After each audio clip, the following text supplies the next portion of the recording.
ஏ காதல் வைபோகமே, என் மின்மினிக்கு பெண்மணிக்கு கண்ணில் ஒரு மின்னல் வந்தது. அடி பெண்ணே சேர்த்து அணைச்சுக்கடி என்னை, நீ என்ன தான் எனக்கு ஆறுதல் சொன்னாலும் என் உள்ளம் மாறாது, உன்னை மறக்காது. உன்னை நினைக்காமல் ஒரு நாளும் இருக்காது, இரவினிலும் கூட தூங்காது உன்னை நினைத்தாலே.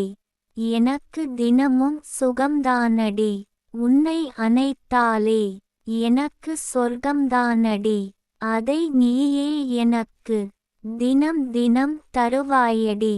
இது நான் உனக்கு சொல்லும் நற்சிந்தனையடி, நீ அதை கேட்டுக்கோடி என்னை உன் கூட சேர்த்துக்கோடி பெண்ணே. இது தான் நான் குடியிருக்கும் உன் நெஞ்சமடி, இனிமேல் உன்னிடம் புகுந்து விடுவேன் தஞ்சமடி. நீ ஒரு நாளும் எனக்கு செய்யாதே வஞ்சனையடி கண்மணி பெண்மணி மின்மினி, என்றும் எனக்கு தான் நீ. கவிஞர் ந. முருகேசன் ஓசூர். கவிதையை பாருங்கள், படியுங்கள். மறக்காமல் லைக், ஷேர், கமெண்ட் மற்றும் சப்ஸ்கிரைப் பண்ணுங்கள்.